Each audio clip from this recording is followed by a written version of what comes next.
Greetings, good morning. Send a shout out to everybody that's out there turning it up. Um, the birthday shouts to all of you who I've not been able to respond to or reach out to over this past week because of all this stuff that's going on.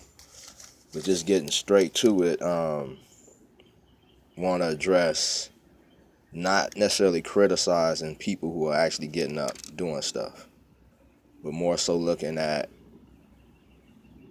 things we gotta get to doing if we're gonna have any real fight back or push back against the genocide, gentrification, all these other things that are happening.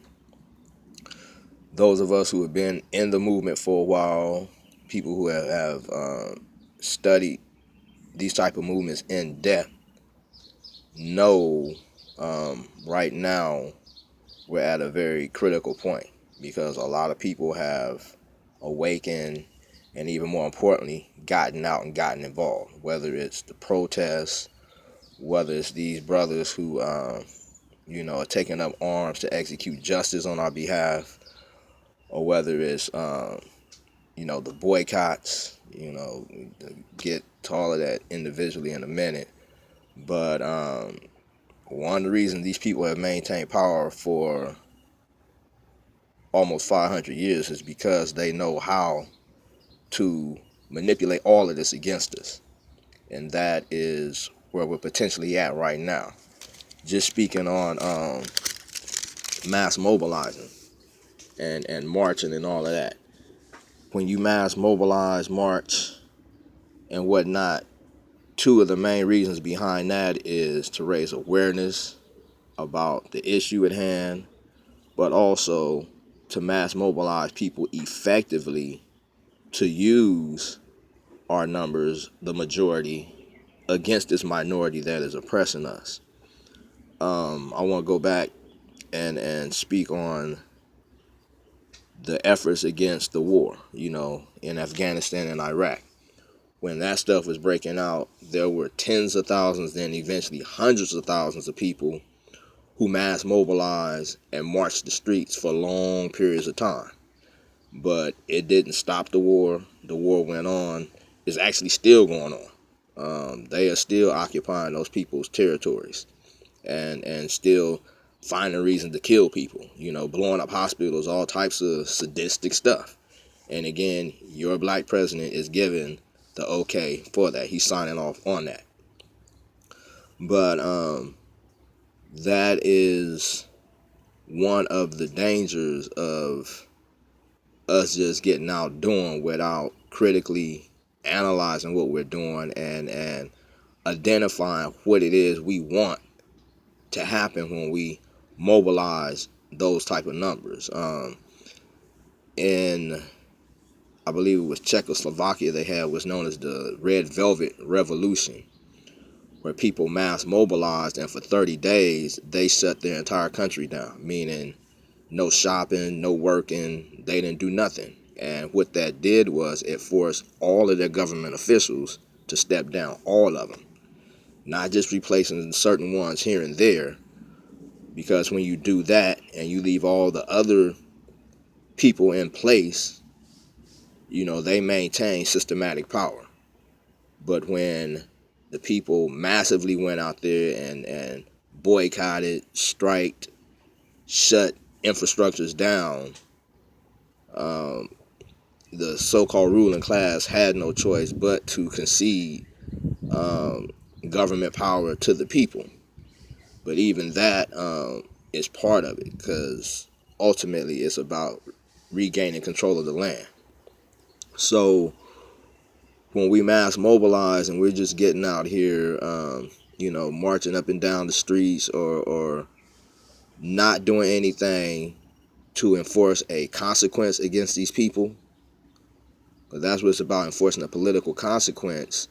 They know after so long the numbers and energy drifts off, and while we have numbers, while everybody's angry, they slow down what they're doing. The killings slow down a little bit. Well, actually, not even the marching and protests over here have effectively slowed down the killings, because we've seen them kill protesters. We've seen them kill lead organizers, just in the recent years. So what has slowed down the killings is every time one of these brothers picks up a gun and goes execute justice against them. So that is something else we really have to honor. We have to acknowledge that. Because they will give the spotlight, they will give the microphone to the lesser threat. That's always been one of their tactics. When they see people rise up and get angry, they either send their puppets who they control to mislead people, or amongst people who rise up and lead the people, they see which of them is pushing a more peaceful, a more passive approach, and where they still may, rhetorically vilify those people, they turn around and use those people strategy or option, as opposed to those who are going to eliminate them. So that is something that we really have to look at right now. And again, I don't criticize people who are getting up actually doing it, because they doing what they can do. Again, most of the people who I hear criticizing them on the sidelines, and that's part of the problem. A lot of brothers feel this, that, this, or this should happen. A lot of people are saying, you need to move in silence. But if more of you were doing that, then less of this other stuff would have to happen. So that's part of the reality.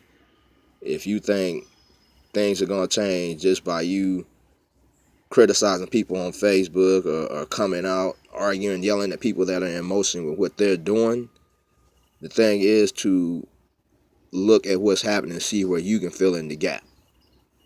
Period. And until we get to that and get this overall movement to another necessary level, then yeah, we're going to keep going through this insane cycle of doing things that are not changing. In Chicago, yeah, they forced a prosecutor out and got a new one. However, like I was saying, the new people come in, follow through with the same agenda. Getting police chiefs fired and different people, that is a emotional victory, but in reality, they're just replacing, people in that post. The prosecutors have shown they're not going to prosecute. So pushing that agenda, yeah, it's non-effective. And again, that's another reason why people get discouraged. Like yesterday, the family of Riddell went down to the police commission, but unfortunately people hadn't really educated them on the fact that, yes, this police commission has not held none of these police accountable. And in the case of Ezell Ford, they said the police were wrong for how they initiated terrorizing Ezell, but then Ezell was wrong for actually trying to defend and save his own life. It was an argument as to whether or not he was trying to take their gun. If anything, yeah, he was probably trying to secure and make sure they weren't going to be able to kill him. But unfortunately, that didn't work out. But yeah, when people are pushed and told to, we want prosecutors to step up, or we want the police oversight to do this, or we want federal investigations. Look at all these federal investigations in recent times to this point. They said Zimmerman didn't do nothing wrong. They said the fool that killed Michael Brown didn't do nothing wrong. They consistently said in a lot of these cases,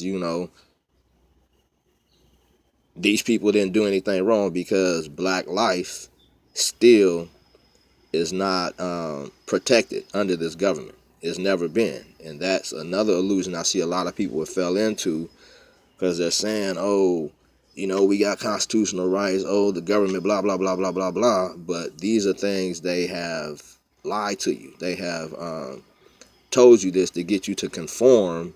And once again, you're seeing the reality now. So the solution is not trying to get them to change their nature, but it's understanding their nature and dealing with it accordingly. provocateurs are coming out.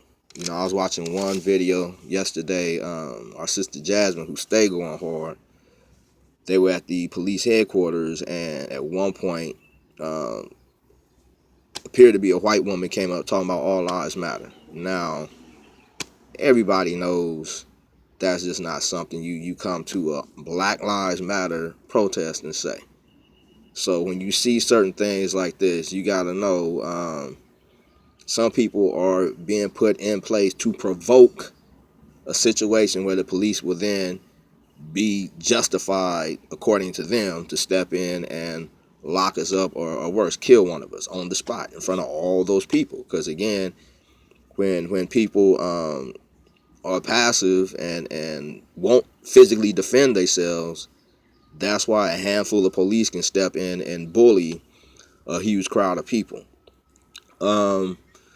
Another incident exposed a long-time agent of the state, a city, or however you want to look at it. But Najee Ali is one of many. You know, we've been trying to point out to people for years, this dude is foul. This dude is been appointed as a misleader of our people. You know, he's one of the people that can call a press conference, be nobody but him, but all the damn media from local to state to national, international will show up and give him a voice. Lately, last year or two, because his press conferences haven't been as effective, you know, he's taken on a new role as a provocateur. He's willingly coming out and physically getting around us, creating situations where usually the police are in close proximity, and he knows, you know, certain triggers to push, certain buttons to push with some of us, and get us into an altercation with them, and, you know, we get locked up or removed from, you know, what we're doing. But there's a lot of that, and that is something that more successful movements, revolutions had to address. The Mau Mau is probably the best well known for how they dealt with collaborators.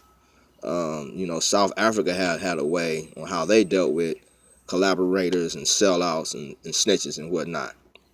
And this is a moment where we have to get to where, how are we going to deal with these people? You know, expose them it's being very effective, because his whole power is being able to influence how people think and act or not act. But I think right now, a lot of that has been neutralized. But now, like I said, he's really trying to provoke situations to where key people in the movement here, specifically in Los Angeles, will get caught up in some shit. And from what I'm monitoring, there are a lot of people like him in different cities. I've seen people in Chicago address certain characters, folks up in Oakland. But at this point, I'm pretty sure wherever our people are massively organizing and effectively organizing, yeah, they finding these communists to step up and do what communists have done. As far as boycotting, you know, not going into the text too much, because I will still honor that. But as you see, communists, again, Negroes are revealing us. They had out here in LA this woman named Tammy Mack, works at Stevie Wonder's radio station KJLH. She came out and put it all out there on the air, made mockery of it. So right now we're petitioning KJLH to you know, let her go, because right now it's not a time for there. Ain't nothing funny about this genocide that's happening. And if she's that big of a fool to where she don't get it, she doesn't need to be in that position of power, to where her voice can influence or discourage things that need to be done or don't need to be done on our behalf. And again, other people out there who, you know, one of the responses I got in the text, you know, one woman was like, well, I'm going to keep spending money with white folks, blah, blah, blah, blah. And all they're really saying when they do that is, I'm going to help keep these oppressors in position to oppress us. You know, for years we pushed the boycott against Walmart, and we got that a whole lot. But we kept pushing it, as you see